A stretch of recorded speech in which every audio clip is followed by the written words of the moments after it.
Bonjour. Vous m'entendez ce matin dans un état de faiblesse, j'ai eu une extinction de voix. Alors, ça arrive à peu près aux 10 ans et ça tombe aujourd'hui. C'était pire hier, la voix revient tranquillement. Alors, ce matin, nous sommes dans un des discours, je vous transmets des salutations de l'Église chrétienne du Plateau en passant, église, mieux connue sous le nom d'Église de Hall. Alors, là où Jean-Élie et Une-Hé sont joints à nous par la grâce de Dieu, on est très heureux de les avoir. Ce matin, donc, nous regardons un des discours dans les Actes des Apôtres. En fait, c'est le premier discours que Luc nous rapporte de la part de l'apôtre Paul.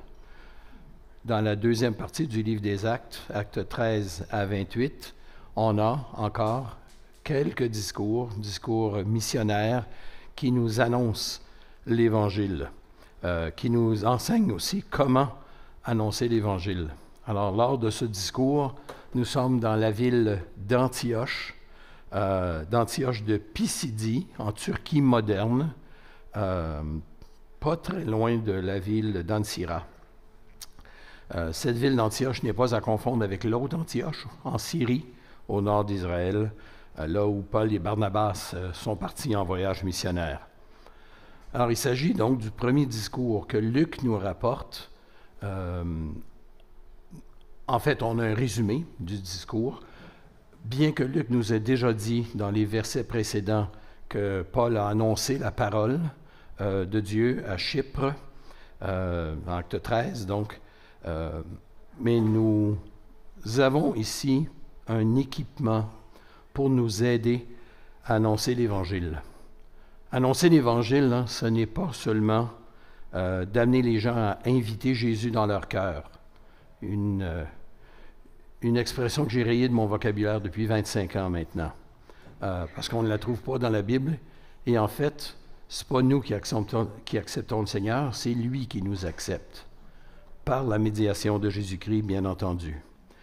Alors, si nous disons que nous annonçons l'Évangile, encore nous faut-il comprendre cet Évangile. Et donc, Acte 13 est un de ces discours, verset 13 jusqu'au verset 48, où nous allons apprendre, en fait, le contenu du message de l'Évangile. Alors, nous allons prier, après quoi Esther va venir nous en faire la lecture. Alors, prions ensemble, s'il vous plaît. Seigneur notre Père, merci pour le privilège de te connaître. Merci pour le merveilleux message de l'Évangile. Merci parce que ta parole est vivante et qu'elle transforme les cœurs encore aujourd'hui. Alors, ma prière ce matin, notre prière, c'est que tu ouvres nos cœurs, que tu nous équipes, que tu nous saisisses et que s'il y en a parmi nous qui n'ont pas encore compris, saisi l'Évangile, eh bien, nous te demandons que justement il puisse être saisi par Christ lors de cet enseignement. Fais-nous du bien, Seigneur, équipe-nous, encourage-nous. C'est au nom de celui qui a donné sa vie pour nous que nous te prions. Amen. Bonjour. Bonjour. Alors, nous faisons pause dans Jacques et nous sommes dans Actes au chapitre 13, les versets 13 à 48, dans la version La Colombe. Acte 13, versets 13 à 48.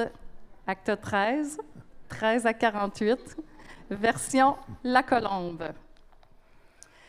De Paphos, Paul et ses compagnons firent voile pour se rendre à Pergue, en Pamphylie. Jean se sépara d'eux et retourna à Jérusalem. De Pergue, ils poursuivirent leur route et arrivèrent à Antioche de Pisidie. Ils entrèrent dans la synagogue le jour du sabbat et s'assirent. Après la lecture de la loi et des prophètes, les chefs de la synagogue leur envoyèrent dire « Frères, si vous avez quelques paroles d'exhortation pour le peuple, parlez. » Paul se leva, fit un signe de la main et dit, « Vous, Israélites, et vous qui craignez Dieu, écoutez. Le Dieu de ce peuple d'Israël a choisi nos pères et fait grandir ce peuple pendant son séjour au pays d'Égypte, puis il l'en fit sortir par son bras puissant. Il les supporta environ 40 ans dans le désert, et après avoir exterminé 7 nations au pays de Canaan, il les mit en possession de leur territoire, ce qui dura environ 450 ans. Après cela, il leur donna des juges jusqu'au prophète Samuel. Puis ils demandèrent un roi, et Dieu leur donna, pendant 40 ans, Saül, fils de Kis, de la tribu de Benjamin. Après l'avoir écarté, il leur suscita pour roi David, auquel il a rendu ce témoignage. « J'ai trouvé David, fils d'Isaïe, homme selon mon cœur, qui accomplira toutes mes volontés. » C'est de sa descendance que Dieu, selon sa promesse, a fait naître Jésus comme sauveur pour Israël. Avant sa venue, Jean avait prêché le baptême de repentance à tout le peuple d'Israël. Et lorsque Jean achevait sa course, il disait, « Je ne suis pas, moi, ce que vous supposez, mais voici, il vient après moi, celui dont je ne suis pas digne de détacher les sandales de ses pieds. » Frères, vous les fils de la race d'Abraham et ceux qui parmi vous craignent Dieu, c'est à nous que cette parole de salut a été envoyée, car les habitants de Jérusalem et leurs chefs ont méconnu Jésus, ainsi que les paroles des prophètes qui sont lues à chaque sabbat. Ils les ont accomplies en le jugeant. Sans trouver aucun motif de condamnation à mort, ils ont demandé à Pilate de le faire mourir. Ils accomplirent ainsi tout ce qui est écrit de lui, le descendirent de la croix et le déposèrent dans un tombeau. Mais Dieu l'a ressuscité d'entre les morts. Il a été vu pendant de nombreux jours par ceux qui étaient montés avec lui de la Galilée à Jérusalem et qui sont maintenant ses témoins auprès du peuple. Et nous vous annonçons cette bonne nouvelle, que la promesse faite à nos pères, Dieu l'a accomplie pour nous, leurs enfants, en ressuscitant Jésus, selon ce qui est écrit au psaume 2, « Tu es mon Fils, c'est moi qui t'ai engendré aujourd'hui. » Qu'il l'ait ressuscité d'entre les morts, de sorte qu'il ne retourne pas à la corruption, c'est ce qu'il avait dit. « Je vous donnerai les choses saintes de David, celles qui sont dignes de foi. » En conséquence, il dit ailleurs, « Tu ne laisseras pas ton sein voir la corruption. » Or, David, après avoir, dans sa génération, servi les desseins de Dieu, est décédé, a été réuni à ses pairs et a vu la corruption. Mais celui que Dieu a ressuscité n'a pas vu la corruption. Vous donc, frères, sachez-le bien, par lui le pardon des péchés vous est annoncé, et en lui, quiconque croit est justifié de tout ce dont vous ne pouviez être justifiés par la loi de Moïse. Ainsi, prenez garde qu'il ne vous arrive ce qui est dit dans les prophètes. Voyez, vous qui êtes pleins de mépris, soyez étonnés et disparaissez, car je vais faire en vos jours une œuvre que vous ne croiriez pas si on vous la racontait. À leur sortie, on les invitait à parler de ce sujet le sabbat suivant, et à l'issue de la réunion, beaucoup de Juifs et de prosélytes pieux suivirent Paul et Barnabas qui s'entretenaient avec eux et les persuadaient de rester attachés à la grâce de Dieu. Le sabbat suivant, presque toute la ville s'assembla pour entendre la parole de Dieu. Les Juifs, voyant les foules, furent remplis de jalousie, et ils contredisaient avec des blasphèmes ce que disait Paul. Paul et Barnabas leur dirent alors ouvertement, « C'est à vous d'abord que la parole de Dieu devait être annoncée, mais puisque vous la repoussez et que vous ne vous jugez pas digne de la vie éternelle, voici, nous nous tournons vers les païens. C'est ainsi, car ainsi nous l'a prescrit le Seigneur. Je t'ai établi pour être la lumière des nations, pour porter le salut jusqu'aux extrémités de la terre. » Les païens se réjouissaient en entendant cela. Ils glorifiaient la parole du Seigneur, et tous ceux qui étaient destinés à la vie éternelle crurent.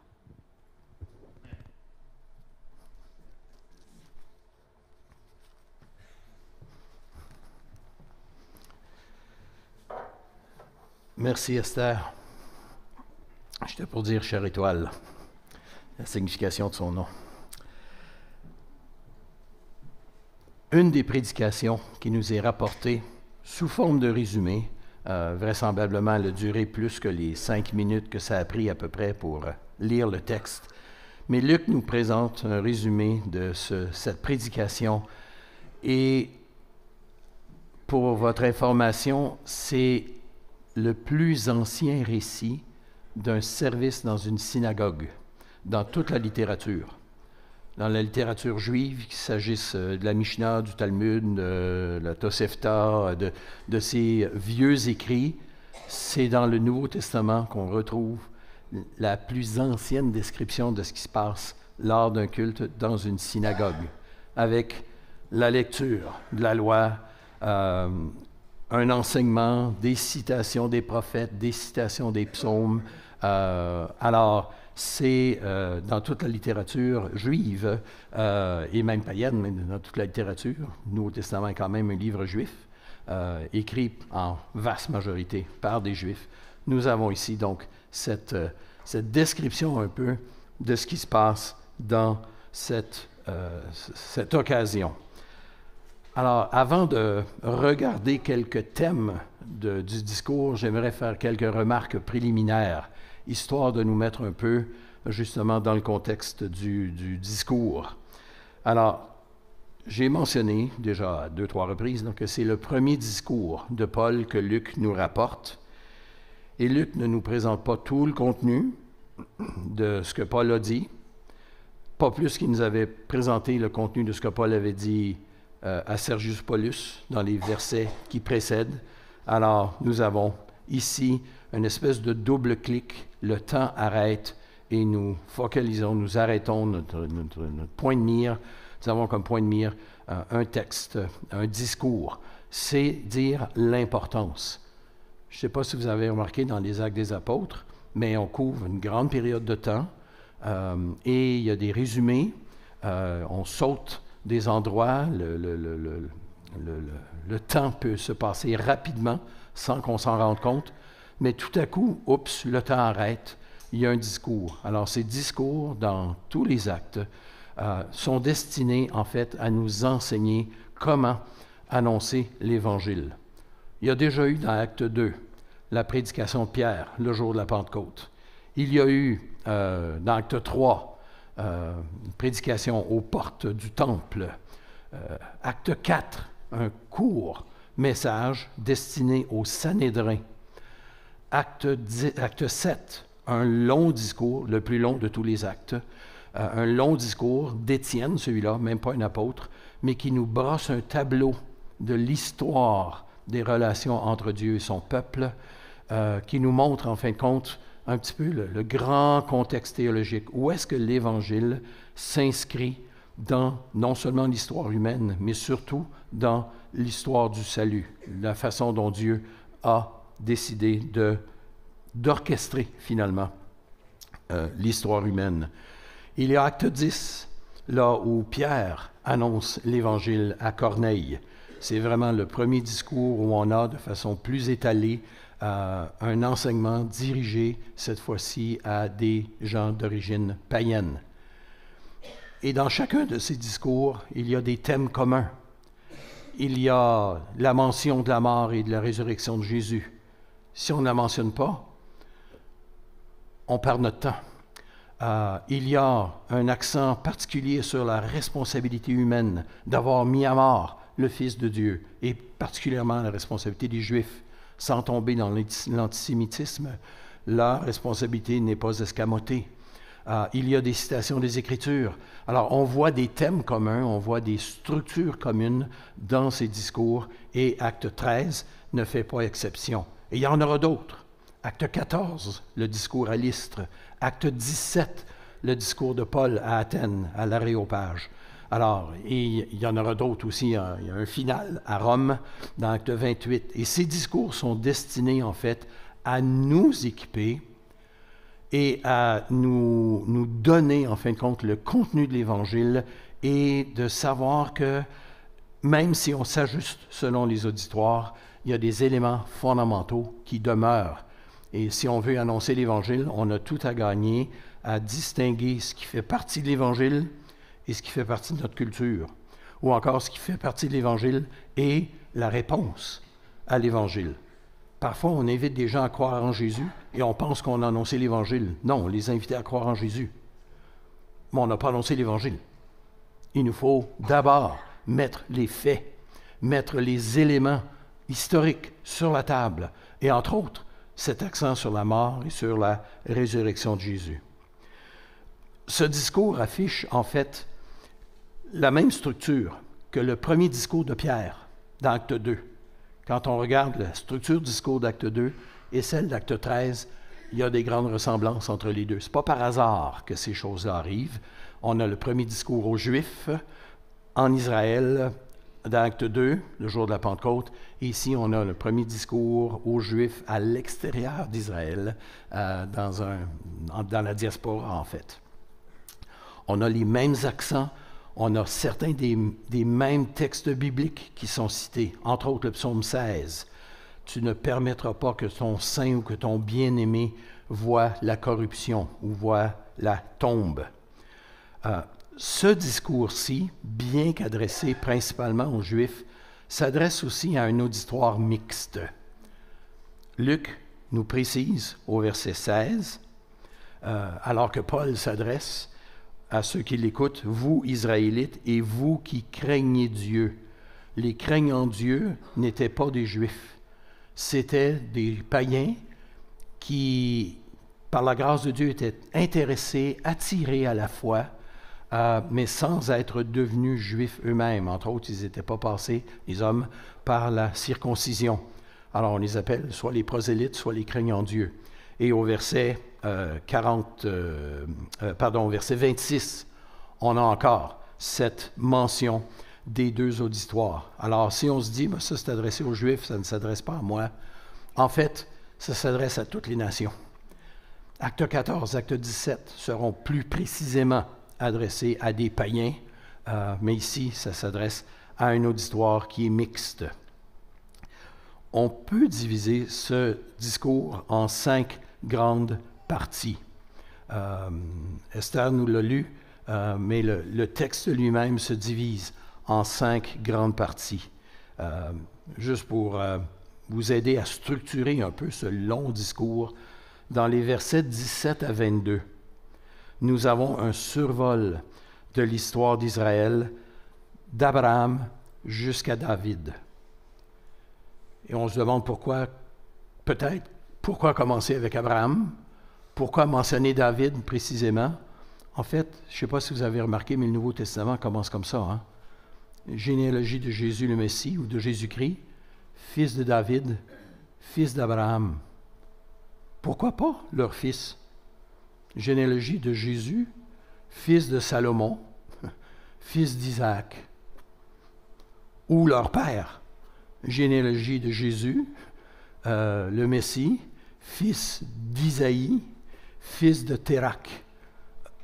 Pourquoi focaliser notre attention sur ces deux personnages, Abraham et David, non seulement dans Matthieu 1.1, mais ici et ailleurs? En fait, ces deux personnages, pardon pour ma voix, là, elle craque un peu, mais ces deux personnages sont les deux récipiendaires des grandes promesses de Dieu dans l'Ancien Testament. Dieu s'est engagé envers Abraham. Dieu s'est engagé envers David.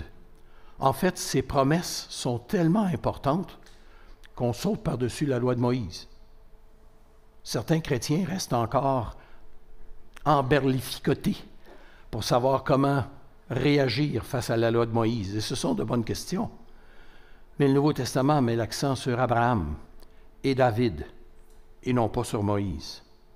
Ça a des implications théologiques dans lesquelles je n'entrerai pas ce matin, mais au moins, j'espère que ça titille votre réflexion. Alors, il y a un survol, donc, dans les versets 17 à 22, où Dieu commence avec Abraham, et on se rend jusqu'à David, « Homme selon mon cœur », il est dit. Souvent, on lit cette expression à l'effet que David avait un cœur tendre envers Dieu. En fait, ce n'est pas le sens de l'expression. Homme selon mon cœur, c'est homme selon le choix de Dieu. Si on pense que David avait un cœur qui plaisait plus à Dieu, j'ai de la difficulté avec son adultère, avec son meurtre, avec sa tentative de cacher son meurtre. Alors, s'il est un homme selon le cœur de Dieu, ce n'est pas parce qu'il avait un meilleur cœur, c'est parce que Dieu l'avait choisi. C'est parce que Dieu, lui, voulait accomplir ses volontés par la personne de David. Deuxième section du discours ici, c'est vraiment là où est le cœur du message, c'est l'annonce du message central de l'Évangile, versets 23 à 30, avec, entre autres, un accent sur la mort et la résurrection de Jésus. Si on veut comprendre l'Évangile, c'est pas que Jésus est venu. L'Évangile n'est pas que Dieu nous aime. C'est plus que ça. Paul dit aux Corinthiens, je vous rappelle, frères, l'Évangile que je vous ai annoncé, dans lequel vous avez cru, par lequel vous êtes sauvés, si vous le retenez dans les termes où je vous l'ai annoncé, sinon vous auriez cru en vain. Alors l'important, ce n'est pas de croire, c'est de croire en l'Évangile, c'est de croire dans la bonne chose. Et c'est là où il leur dit, je vous ai annoncé avant tout, comme je l'avais aussi reçu, que Christ est mort, qu'il a été enseveli et qu'il est ressuscité. Non, j'ai sauté par-dessus des éléments importants. Christ est mort pour nos péchés. La raison de sa mort, c'est pour que nos péchés soient pardonnés. Et si on enlève cet élément-là, comme j'ai eu tendance à le faire au début de ma vie chrétienne, parce que je trouvais le message trop offensant pour mes amis, bien, j'ai peut-être amené des gens à faire profession de foi, mais je ne les ai pas amenés à l'Évangile. Parce que ce n'était pas l'Évangile. Parce que l'Évangile dit que Christ est mort pour nos péchés. Ça implique qu'il faille se repentir. Ça implique qu'il faille se détourner. Ça implique que Christ a subi ma condamnation, la tienne, sur la croix. C'est ce qui s'est passé à la croix du Calvaire. Et ceci s'est expliqué dans une autre subordonnée, dans Corinthiens 15, verset 3. Christ est mort pour nos péchés selon les Écritures. C'est-à-dire que la mort de Jésus-Christ s'inscrit dans un plan global que Dieu a préparé, que Dieu a établi. Jésus n'est pas arrivé comme un cheveu sur la soupe. Si le français est votre langue seconde, il n'est pas arrivé de façon inattendue. J'y reviendrai un peu plus tard. Mais il y a ces éléments de l'Évangile qui sont essentiels. Et Paul termine dans Corinthiens 15, au verset 11, qui dit que ce soit ses autres frères, que ce soit moi, c'est-à-dire les apôtres ou lui-même, voilà ce que nous enseignons, voilà ce que nous annonçons. La mort de Christ pour nos péchés, selon les Écritures, son ensevelissement, preuve qu'il est mort, et ensuite sa résurrection, preuve, et toujours selon les Écritures, selon ce que Dieu avait prévu et démonstration que Dieu a accepté sa mort comme étant un sacrifice pour nos péchés. Alors il y a ces éléments centraux dans la prédication de Paul dans Acte 13. Relisons les versets 29 à 30.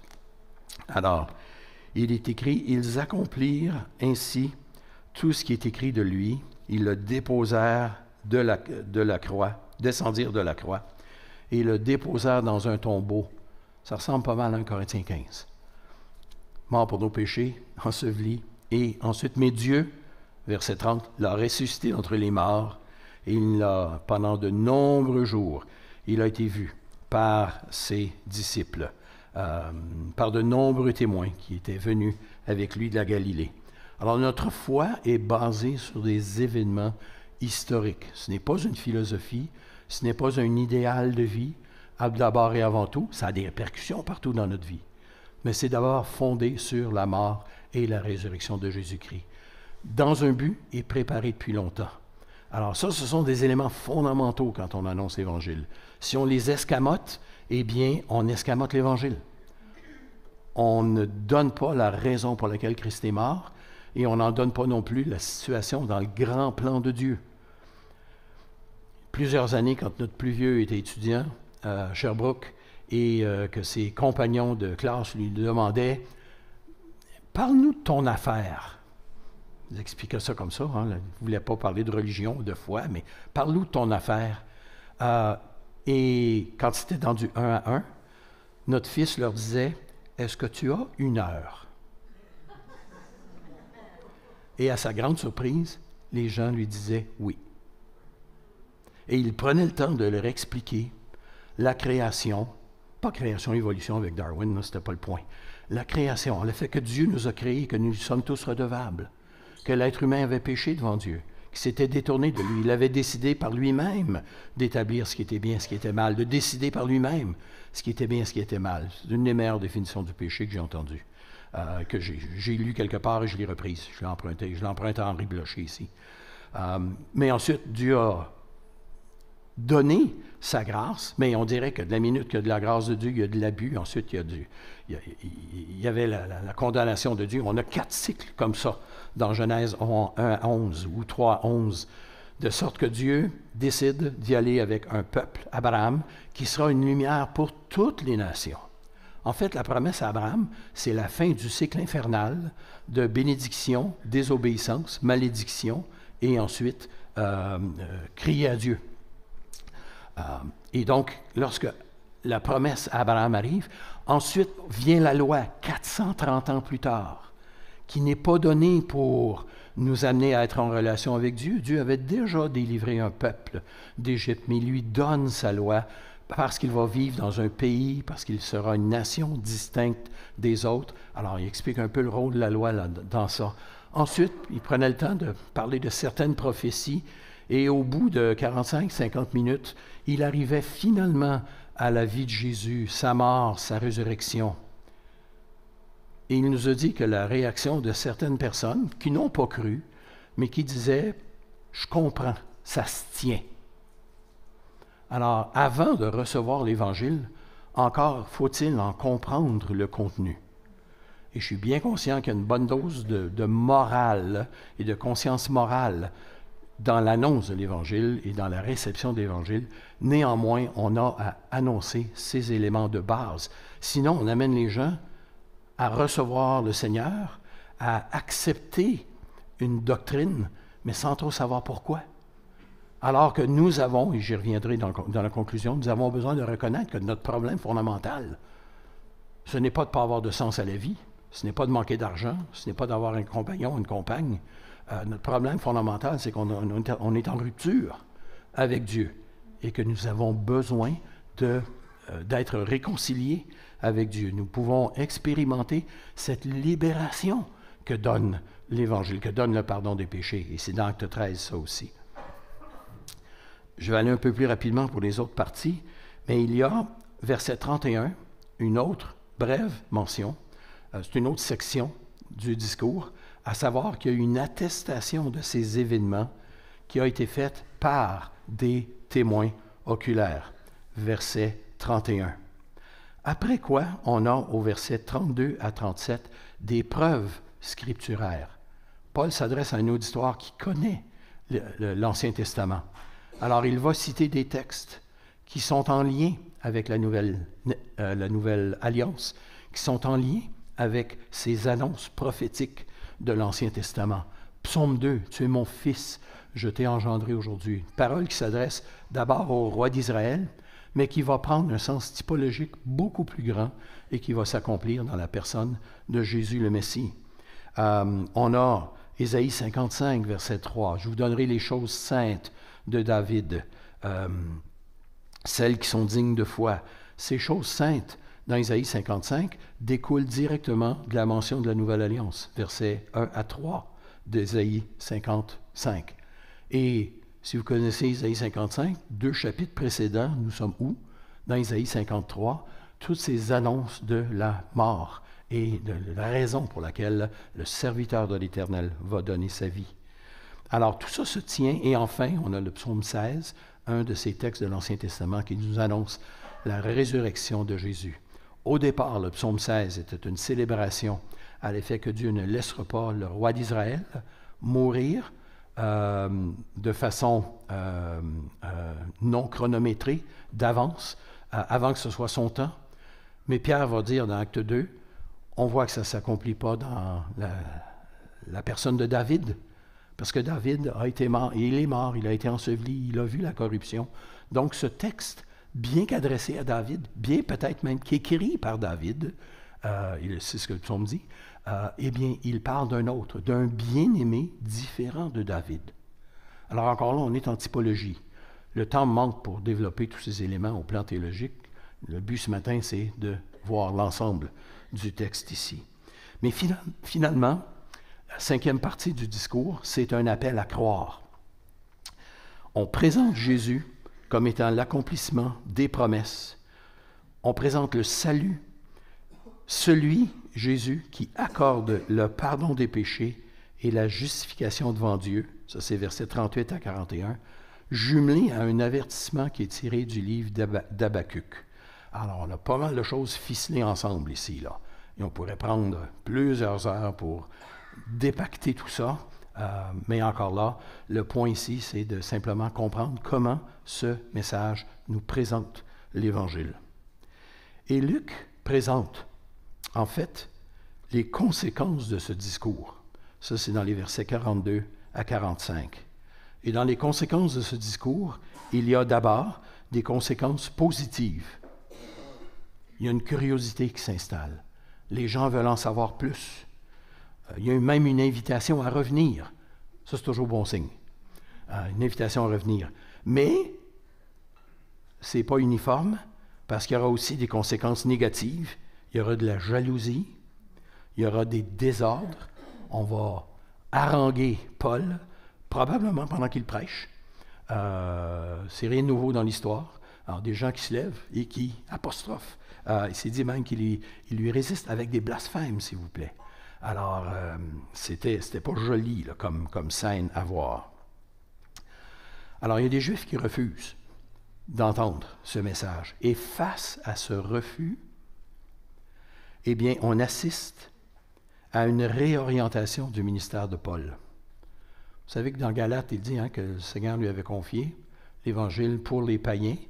Ce n'est pas de façon exclusive, parce qu'à chaque ville où il va, il commence toujours par la synagogue. Et s'il n'y en a pas une, il s'arrange pour trouver des Juifs qui sont là, comme dans Acte 16. Mais on voit le ministère de Paul et Barnabas qui se tourne vers les païens, versets 46 et 47. Les Juifs ne veulent pas entendre?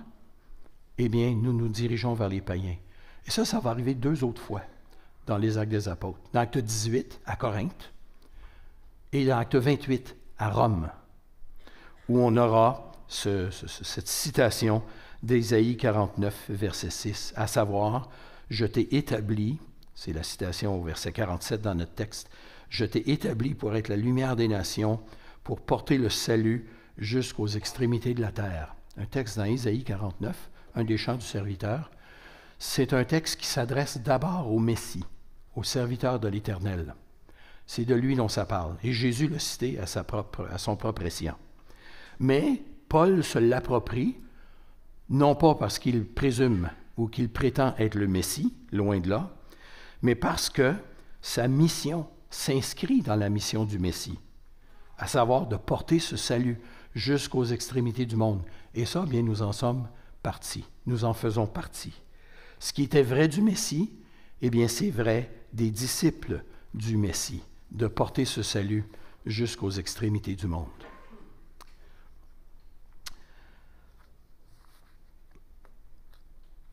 Et on a, finalement, au verset 48, une réaction positive. Et ça, je vais prendre le temps de le lire. Les païens se réjouissaient en entendant cela. Non pas de ce que les Juifs ne croyaient pas, mais parce que l'Évangile leur était aussi annoncé. Ils glorifiaient la parole du Seigneur. Et là, on a une phrase qui est surprenante. Et tous ceux qui étaient destinés à la vie éternelle crurent. Il y a une joie chez les païens qui sont devenus chrétiens, et il y a une foi, la foi en Christ, chez ceux qui étaient destinés à la vie éternelle. Nous, on a tendance à inverser ces 2 éléments. On dit, bien, ceux qui ont cru, eh bien, ils sont maintenant destinés à la vie éternelle. Luc renverse la séquence. Vous vous êtes peut-être déjà demandé comment il se fait que vous ayez cru au Seigneur. Ou si tu es ici ou en ligne et que tu es attiré par ce que tu entends, parfois on en conclut que c'est parce qu'on cherche Dieu. Parce qu'on est intéressé tout à coup. On cherche Dieu. Par la grâce de Dieu, c'est pas faux. Mais il y a un étage en dessous de ça. C'est que si je cherche Dieu, c'est parce que c'est d'abord Dieu qui me cherche. C'est là où se passe le vrai travail.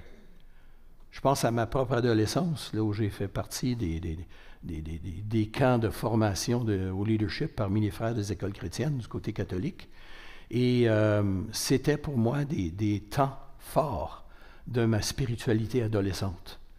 Et j'étais rempli de joie. C'était pas une joie hypocrite. J'avais des amis de classe qui étaient là et je savais très bien qu'eux, c'était hypocrite parce que juste avant de partir et juste en revenant, parce qu'on l'avait fait pendant quelques années, ben, c'était des gars qui courroyaient les filles, puis qui sacraient à tour de bras, qui juraient à tour de bras. Mais quand j'étais là, bon, je ne me nourrissais pas de ma jalousie à leur égard, mais je peux dire que j'étais sincère dans ma foi. Mais est-ce que je cherchais Dieu plus qu'eux? C'est Dieu qui me cherchait.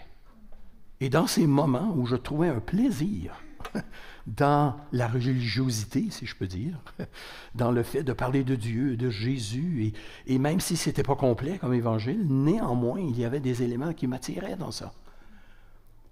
Mais je vois aujourd'hui que c'est Dieu qui m'attirait. C'est lui qui me cherchait. C'est lui qui m'attirait à lui. D'ailleurs, n'est-ce pas ce que Jésus a dit?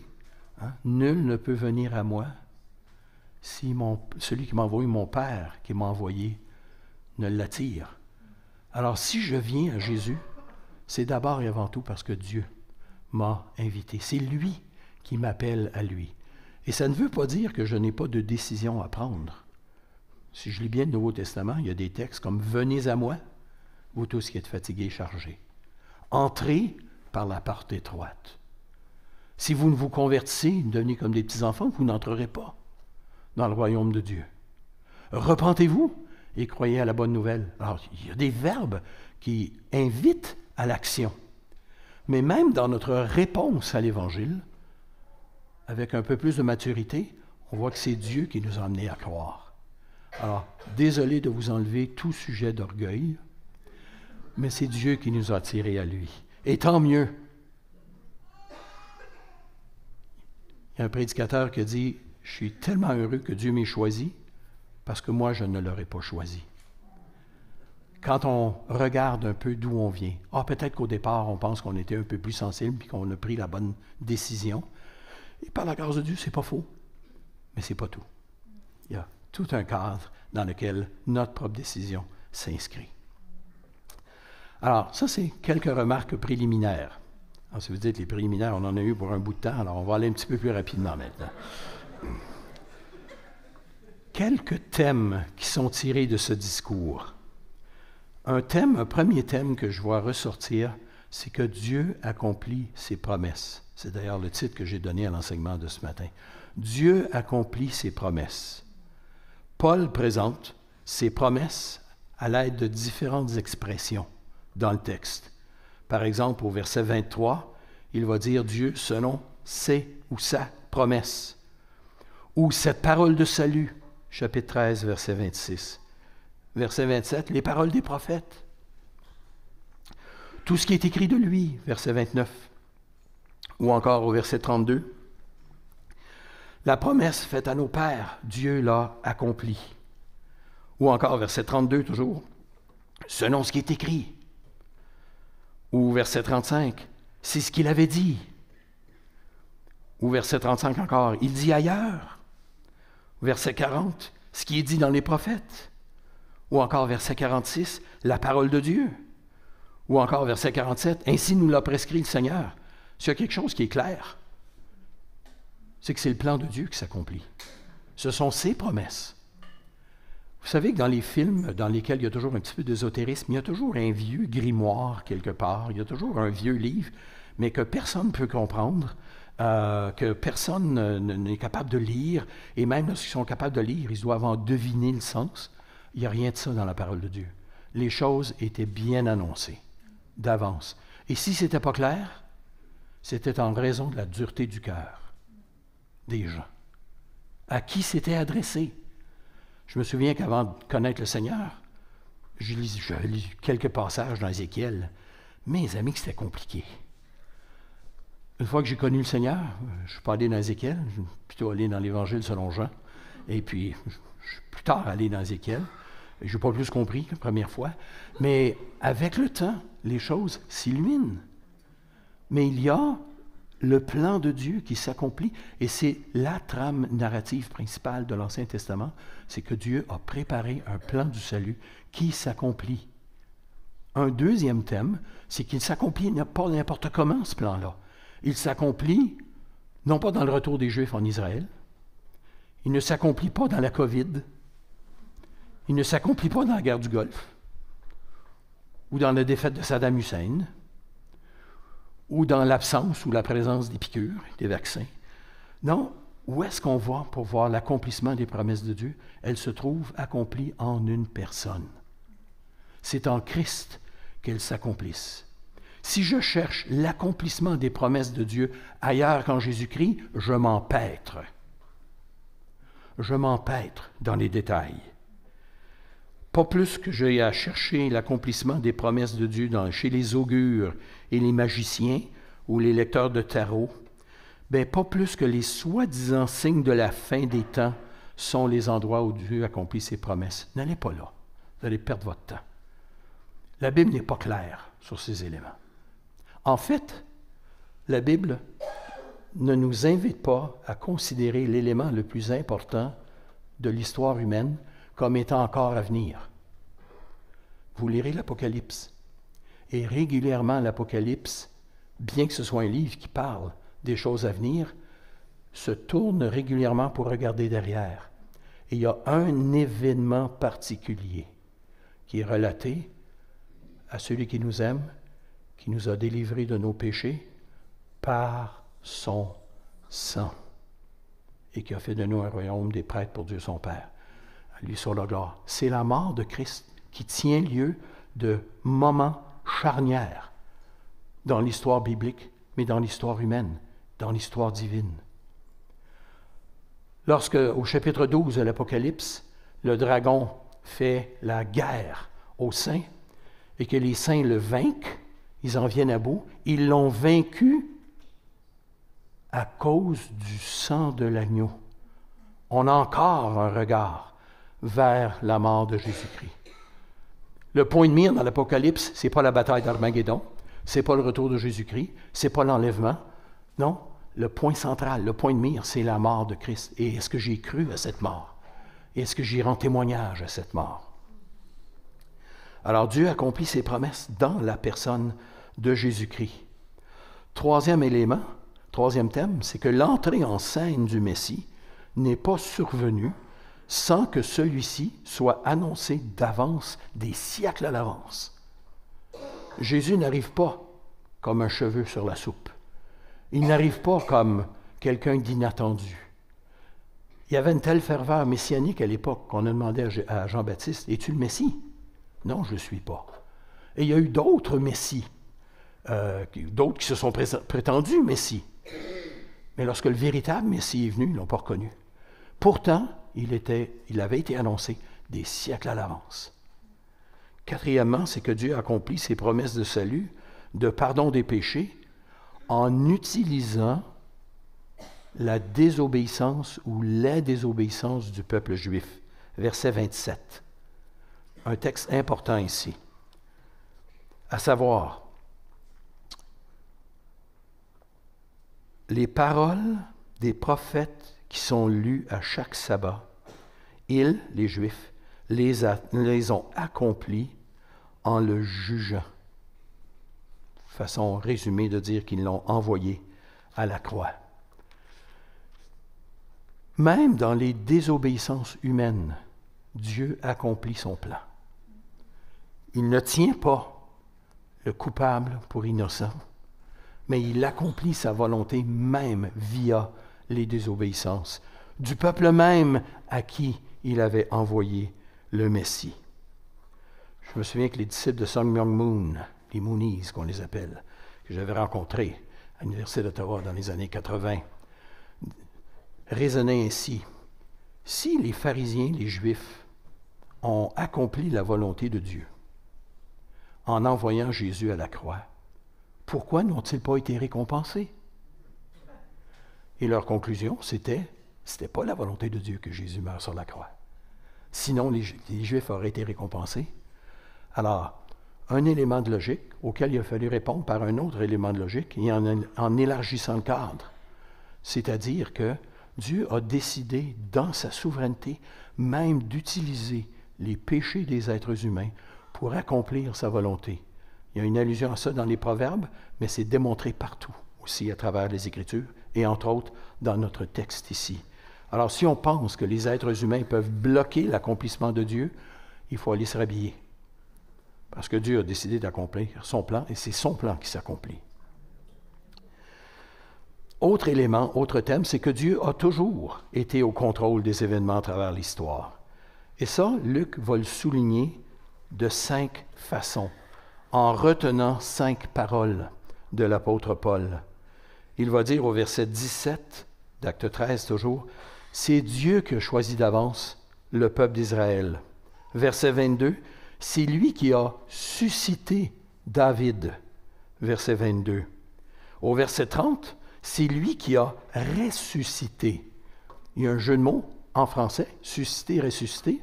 En fait, c'est parce que c'est le même verbe dans la langue originale. Dieu a suscité David et Dieu a suscité Jésus. Il a ressuscité. Même verbe.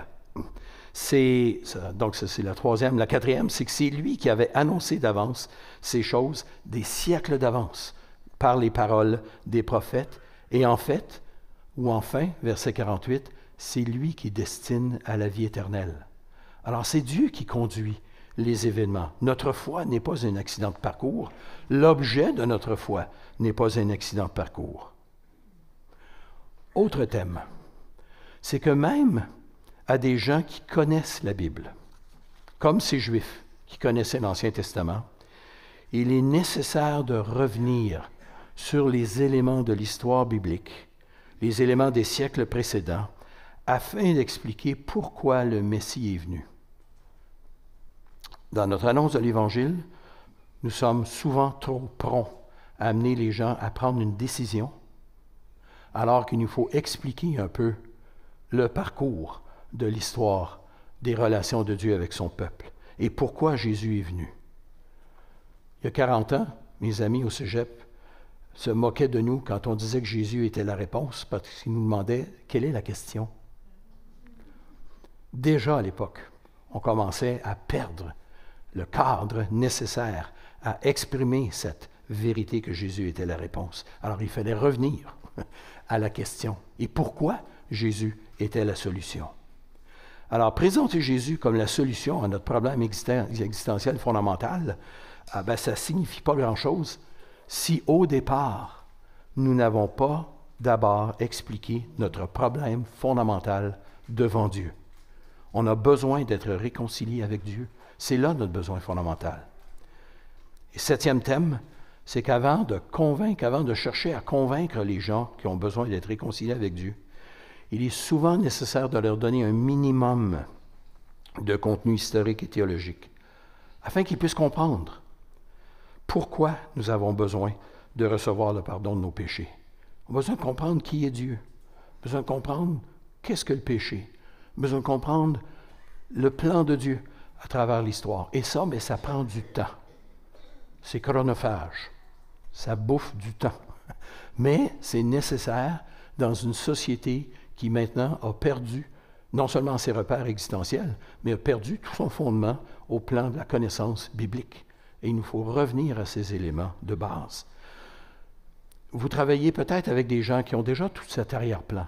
Et ce dont ils ont besoin, comme j'en avais besoin, il y a 40 quelques années maintenant, c'est simplement qu'on mette les morceaux du casse-tête ensemble et que l'on saisisse. Mais à la plupart des gens, il leur manque tellement de morceaux qu'il nous faut le leur expliquer. Alors, j'aimerais présenter quelques conséquences, et ça tiendra lieu de conclusion. Quelques conséquences ou quelques leçons qui sont tirées de ce discours. Si on affirme au verset 38 que quiconque croit en lui, en Jésus, est justifié de tout ce dont nous ne pouvions être justifiés par la loi de Moïse, eh bien, nous pouvons en tirer quelques leçons fondamentales. D'abord, c'est que notre problème fondamental, ce n'est pas notre manque de volonté. Les gens disent « Ah oui, si je voulais vraiment, là, je me donnerais à Dieu, je vivrais une vie pieuse. Mais ça ne me tente pas. Mais notre problème fondamental n'est pas là. Il n'est même pas dans notre paresse au plan spirituel. Notre problème fondamental, c'est qu'on était des ennemis de Dieu.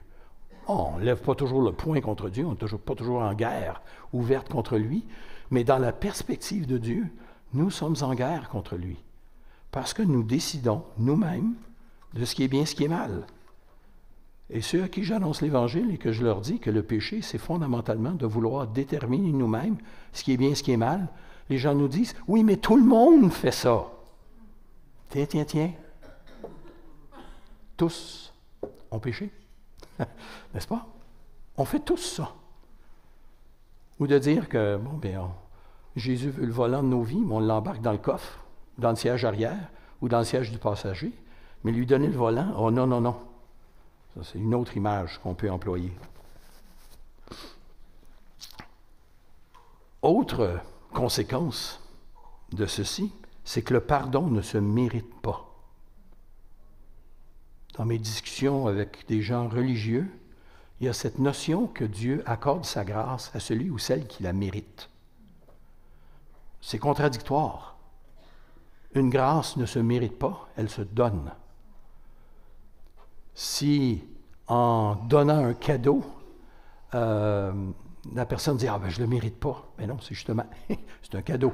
C'est pas un dû, c'est pas un salaire. Il n'existe pas de savon spirituel suffisamment puissant pour effacer nos tâches devant Dieu, autre que le sang de Jésus versé à la croix du Calvaire. Placer notre confiance dans notre bonne volonté, notre désir de nous améliorer, c'est bien souvent temporaire.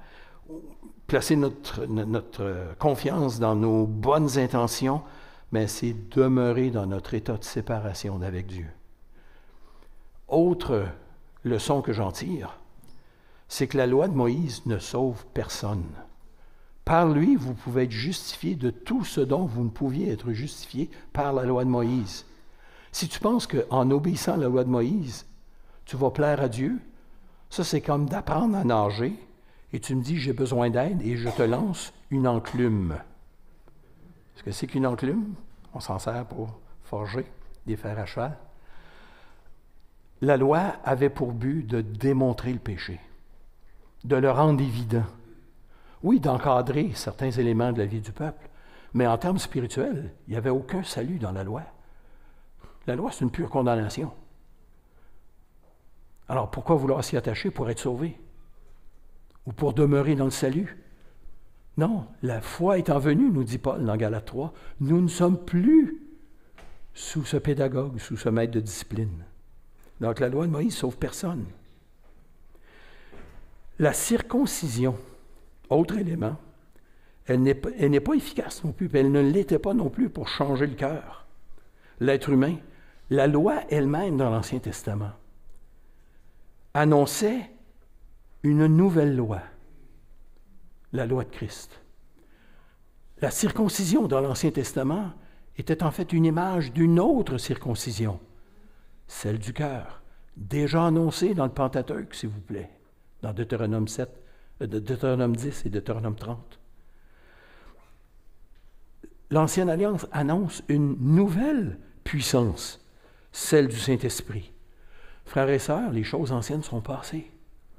Toutes choses sont devenues nouvelles en Jésus-Christ. Alors, pendant que l'équipe s'avance, tu es peut-être religieux, tu es peut-être sensible à la voix de Dieu, mais gloire à Dieu, c'est le cas. Mais nous avons besoin, tu as besoin aussi d'être réconcilié. Tu as besoin de reconnaître que tu dois placer ta confiance dans le seul moyen que Dieu a donné pour nous donner le pardon de nos péchés. C'est en lui que se trouve le pardon de nos péchés et c'est en lui que nous sommes justifiés devant Dieu. Nous allons prier.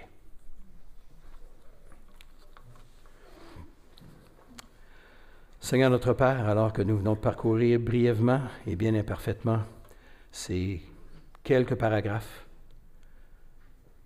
Nous voulons te rendre grâce, Seigneur, pour tes multiples bontés. Merci de nous avoir ouvert les yeux un jour et de nous avoir fait comprendre l'Évangile.